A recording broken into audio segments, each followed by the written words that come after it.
Bienvenue à tous. Comment atteindre le leadership lorsqu'on est jeune fille ou femme tout simplement?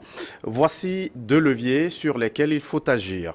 Le mindset ou la configuration de l'esprit et l'art oratoire. Des clés pour transformer votre vision et renforcer votre parcours de réussite. En tout cas, c'est la conviction de Christelle Pokanam. Vous êtes juriste, consultante en communication et en entrepreneuriat, femme engagée pour le leadership féminin. Merci d'avoir répondu à notre invitation. C'est un plaisir. Alors, Madame Pokanam, le leadership féminin est aujourd'hui, vous le savez bien, au cœur des enjeux de société sur notre continent. Pourquoi est-il important de le cultiver lorsqu'on est femme ou jeune fille? D'accord. Il est important déjà de parler leadership féminin parce que c'est ça qui positionne la femme. Et en parler aujourd'hui, c'est emmener la femme à prendre conscience du potentiel qu'elle doit développer, du potentiel qu'elle doit améliorer surtout. Parce que le potentiel, il peut être là, et il peut être oublié. Donc, travailler sur ses compétences, travailler sur ses capacités afin d'être un profil, je dirais, indubitable sur une scène où on n'aura pas à discuter pour choisir le leader qui peut drainer une équipe, qui peut drainer une organisation, qui peut conduire même, je dirais, des missions. Et vous portez une initiative qui, diraient certains, relève d'une innovation, le Meet for Actions, pour le leadership féminin. Qu'est-ce qu'il caractérise? D'accord. Déjà, le Meet for Action, c'est un grand rendez-vous. Un grand rendez-vous de partage d'expériences, de partage de connaissances avec nos mentors, avec nos aînés, sur des thématiques impactantes, mais surtout des thématiques d'actualité, dans le but de motiver la cible, de l'amener à comprendre les éléments sur lesquels elle doit travailler, mais surtout de lui donner les clés nécessaires dont elle a besoin pour réveiller en elle la capacité de leader, mais aussi de l'incarner totalement. Des thématiques d'actualité lesquelles vous préoccupent? Déjà, comme thématique d'actualité, c'est celle dont on parle pour cet événement, la thématique du leadership féminin. Parce qu'il faut déjà rappeler que c'est une thématique importante. Parce que je pense qu'elle est un peu mise à l'écart ou elle n'est pas très valorisée. Très valorisée parce qu'il n'y a pas de porteur qui est vraiment mis en avant pour parler ou se positionner sur ce sujet. Le leadership féminin, pour moi, c'est un sujet d'actualité. D'actualité parce que je suis une jeune femme dans une tranche d'âge de 25 ans qui aspire à être une femme leader, qui l'est très humblement et qui veut drainer ses consoeurs et sa communauté aussi à pouvoir suivre ce chemin. Il se positionne et il est d'actualité aussi dans le sens où il veut amener la femme à comprendre qu'il est l'heure. Il est l'heure de travailler sur ses compétences. Il est l'heure de ne pas se focaliser sur les limites, sur les contraintes d'actualité ou les aléas de la vie pour se dire « Ah non, pour moi, c'est fini. Pour moi, je pense que je ne peux plus apprendre. Je pense que je ne peux plus m'améliorer. Je pense que je ne peux tout simplement pas apporter grand-chose. » Je veux en fait amener la femme à comprendre qu'elle a une voix qui peut encore porter et donc elle doit travailler là-dessus. Alors, cultiver le leadership lorsqu'on est jeune fille ou femme, c'est aussi s'identifier à des modèles. Est-ce qu'il y a des femmes de renom qui vont sûrement intervenir au cours de votre rencontre pour inspirer d'autres femmes? D'accord. Effectivement, et je pense que c'est ça l'originalité de la chose. Au final, nous avons 5 femmes et un homme parmi tous les intervenants. C'est d'abord de montrer à la femme que il y en a qui se positionnent, il y en a qui incarnent le leadership. Effectivement, il y a des modèles. Je prends l'exemple de Madame Kouméalo Anaté, qui est ancienne ministre de la Communication, professeure des sciences de l'information et de la communication, députée à l'Assemblée nationale, qui aujourd'hui porte une vision, porte une ambition et qui veut véritablement apporter sa pierre à la construction de cet édifice-là. Donc, à aussi motiver la jeune femme à comprendre qu'il est important de travailler sur elle. J'ai là-bas Madame Kadje, qui est assistante au niveau du représentant de l'ASECNA au Togo, qui aussi se positionne dans un certain monde qui est quelquefois pas très côtoyé par les femmes et donc aussi valorise la femme à des postes de responsabilité. J'ai en l'occurrence Madame Ogechi qui est une experte de communication et des relations extérieures. J'en ai aussi Madame Mimi Bossou qui est la directrice de TV5 Monde Togo qui veut aussi De la maison TV5 de la Monde. maison TV5 Monde Togo qui veut aussi apporter sa pierre et donc parler autour de ce sujet-là. Tout à fait. Alors, Madame Pokanam, vous-même, vous incarnez ce leadership. D'ailleurs, vous brillez sur ce plateau par votre éloquence. Merci. Est-ce qu'il y a des modèles de femmes qui vous ont inspiré? Oui, effectivement, il y a des modèles de femmes qui m'ont inspirée. De base, je suis du monde de la banque, de la finance. Et de voir des femmes porter le département finance dans une entreprise, dans une institution, de voir des femmes en charge du département marketing, mais surtout des femmes avec des diplômes venus de très grandes universités, canadiennes, françaises et même d'Afrique, c'est pour moi une façon de me dire, les limites, on doit les enlever. Et elles sont psychologiques. Psychologiques dans le sens où, si on ne se met pas de barrière, on peut l'atteindre parce que ces personnes ont pu y arriver. Si je prends encore le cas de Madame Anaté qui, en l'occurrence, a été étudiante au Togo ici, mais après elle est à l'extérieur, s'est fait former et est revenue, je pense que pour moi, c'est déjà une forte motivation dans le but de comprendre que ici, ce n'est pas la limite. On peut encore démontrer qu'on peut faire quelque chose, aller chercher, venir se positionner et donc devenir un peu comme une pierre angulaire hein, dans un secteur d'activité où les femmes ne sont pas très mises en avant. Est-ce qu'il y a quelque chose qui aurait pu se dresser devant vous comme limite et qui vous aurait empêché d'être là où vous êtes aujourd'hui?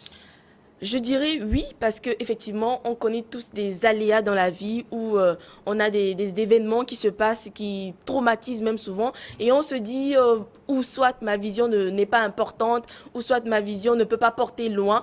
Les aléas, il y en a eu, mais je pense que la vision elle est plus forte. La vision elle est plus renforcée. Donc, au-delà de tout, voir mes sœurs continuer pas à être dans un désarroi, continuer pas à être dans, je dirais, dans l'évolution des barrières limitantes. Pour moi, c'est déjà de me dire, si j'ai pu le faire, c'est que je peux aussi les amener à le faire. Et que ces barrières-là, autant environnementales que psychologiques, peuvent être enlevées dans le but de pousser la femme à démontrer son potentiel ou mieux encore sa valeur. Alors, pour vos sœurs, des femmes de votre génération qui aspirent à ce leadership, qu'est-ce qui constitue aujourd'hui l'obstacle à atteindre ce niveau? D'accord. Le premier obstacle, c'est le manque de confiance. Le manque de confiance. Parce que c'est ça, en fait, qui donne une forme d'élan, qui enclenche l'élan et on se dit, OK, parce que j'ai confiance en moi, je veux m'affirmer. Parce que j'ai confiance en moi, je suis sûr de mes capacités et je suis sûr de ce que je peux donner à l'autre. Quand on n'a pas confiance en soi, on se dit qu'on n'a rien à offrir. On se dit tout simplement qu'on n'a rien à donner et on se dit que c'est mieux de rester derrière et d'être un peu comme l'écran des autres ou d'être dans l'ombre des autres. C'est le vrai problème. Les femmes n'ont pas confiance en elles. Les femmes n'ont pas compris que dégager une forme de confiance va leur permettre de mieux se mettre en avant, de mieux se valoriser. Donc l'élément confiance est l'élément épineux dans tout ce problème. La confiance qu'elle n'a pas l'empêche de poser des actions, l'empêche de croire qu'elle peut porter des initiatives, l'empêche de croire même qu'elle peut être à l'origine de projets innovants qui peuvent impacter notre actualité. Donc, le vrai problème, la confiance. Ensuite, le problème de la compétence. La compétence n'y est pas. Ou soit elle est, mais elle n'est pas valorisée ou elle est oubliée. Le problème de la compétence se pose dans le cas où elle, je prends le cas par exemple de celles qui n'ont pas fait de longues études, qui se disent parce que je n'ai pas eu un bac plus 2, un bac plus 3, un bac plus 4, 5 ou un master, je ne peux pas tout simplement m'affirmer. Je ne peux pas tout simplement me mettre au devant de la scène et de dire que je veux porter une thématique et de dire que je veux porter une initiative. On va penser que quelle est la légitimité que j'ai à pouvoir parler de ce sujet? En quoi je peux démontrer que j'ai la capacité de porter ce sujet? La question de la compétence à ce niveau amène les femmes à se dire je ne peux pas. D'autre part, il y en a qui ont le niveau, il y en a qui ont la compétence, mais ne développent pas ou n'estiment pas qu'elles ont quelque chose à donner aux autres, n'estiment pas qu'elles ont une compétence ou n'estiment plutôt pas qu'elles ont une valeur qu'elles peuvent cultiver et donc donner aussi aux autres. Donc elles se disent vaut mieux réserver ma compétence pour moi, la mettre à profit dans mon secteur d'activité tout simplement et se limiter à cette sphère-là. C'est là-bas que je pense qu'il faut vraiment travailler. Parce qu'aujourd'hui, permettez-moi que je prenne mon exemple. J'ai un master 2 en droit des affaires, option banque et assurance. Je peux travailler dans le monde de la banque, je peux travailler dans le monde de l'assurance. Je peux aussi travailler dans le monde dans le monde privé en général, dans le sens où je peux aussi apporter ma pierre à la construction d'un édifice où il y a besoin et où il faut qu'une femme prenne une responsabilité. Je ne veux pas me limiter, je ne veux pas aussi considérer que c'est mon niveau qui me permet de dire ou de clamer que je peux le faire. Quoique, si je ne l'avais pas, je me battrais pour l'avoir. Et si je l'ai aujourd'hui, je me battrai autant pour aider les autres à l'avoir au mieux, mais au mieux encore à travailler dessus pour qu'ils soient plus valorisés pour celles qui l'ont. Alors, Madame Pokanam, juriste des affaires et des banques notamment, avez-vous eu la liberté de choix de votre parcours scolaire, de votre cursus universitaire? Parce que le leadership, c'est aussi être libre de choisir en tenant compte de son avenir. D'accord. De base, je disais à ma mère quand j'étais très jeune que je voulais être la voix des sans-voix. Je voulais parler à la place des autres parce que j'estimais que j'avais une voix qui pouvait porter. Donc j'ai choisi de faire le droit. Tout simplement, quand j'ai eu le bac, j'ai choisi de faire le droit. Et après, j'ai voulu faire du droit pénal parce que j'estimais qu'en étant avocate pénaliste, ça porterait plus. Mais n'ayant pas eu la possibilité, donc je me suis redirigée en banque et assurance pour pouvoir aussi apprendre parce que je pense que c'est un secteur qui est très promoteur. Alors, travailler dans ces secteurs m'ont permis de cultiver des compétences, m'ont permis de remarquer qu'il n'y a pas de limite en fait à se positionner dans un secteur où on ne voit pas le genre féminin très mis en avant. Je dis ça parce qu'aujourd'hui, je dirais, les secteurs d'activité qui se positionnent sont des secteurs comme le numérique, la technologie et autres. Les femmes se mettent en retrait. Parce qu'elles estiment que c'est soit fait pour les hommes ou c'est soit nous n'avons pas la compétence pour se positionner ou s'affirmer dans ce secteur d'activité. Pourquoi? Pourquoi ne pas considérer que ce sont des secteurs pionniers dans lesquels aussi la femme peut apporter sa connaissance ou donc peut démontrer qu'elle peut aussi avoir un parcours inspirant. Donc généralement, ça vient à point nommé démontrer que le leadership ne vient pas se positionner juste par le genre, mais dans des secteurs d'activités pionniers aussi. Vous avez parlé de la confiance en soi, de la compétence, qui sont des leviers importants sur cette voie vers le leadership féminin. D'aucuns parleront aussi du poids de la société. Est-ce qu'il y a des préjugés qu'il faut combattre plutôt? D'accord. Avant de parler même des préjugés, il y a les stéréotypes. Qui constituent plutôt beaucoup plus le défi d'actualité. Quelle est la conception qu'on a eue de la femme depuis le début? Doit-elle toujours rester derrière? Doit-elle toujours s'occuper des tâches ménagères? Doit-elle toujours faire s'adonner aux corvées? Doit-elle toujours rester derrière pour dire ça tout simplement? Non. Elle peut faire ce qui est lié ou destiné à la femme, mais elle peut aussi se positionner. Et pour en venir à la question des préjugés, effectivement, les barrières environnementales sont aujourd'hui des plus importantes. Être une femme qui a une vision et être dans un environnement qui ne correspond pas à cette vision peut détruire cette vision. Être une femme qui a une vision et être dans un environnement où on n'est pas motivé, on est tout le temps découragé, on n'est pas confronté à quelqu'un ou à des individus qui croient en le potentiel de cette personne-là, c'est une vision qui peut tout de suite disparaître. Disparaître parce que finalement la personne va se dire en elle-même: je pense que ce que je veux porter n'est pas quelque chose d'important parce que autour de moi, les personnes qui sont ne trouvent pas que je peux apporter quelque chose. Donc les barrières environnementales, les préjugés de la société sont très importants, surtout encore au niveau de celles qui n'ont pas fait de grandes études et qui aujourd'hui n'ont pas bâti une confiance en soi élevée et qui donc pensent et écoutent la société quand elle leur disent je suis sûre que toi tu ne peux pas. Donc je pense que c'est quelque chose qu'on doit bannir, c'est quelque chose qu'on doit déconstruire, mais surtout dans la psychologie de la femme. La psychologie de la femme, et c'est ce que vous avez appelé la confiance en soi, le mindset, la configuration de l'esprit. Alors justement, quel type de mindset pour une femme qui aspire à être leader? D'accord. Il faut un type de mindset positif. Positif parce qu'on a longtemps vécu dans le négatif. Longtemps vécu dans l'inaction, ça veut dire qu'on a longtemps vécu avec des raisons qui nous ont poussés à ne pas agir.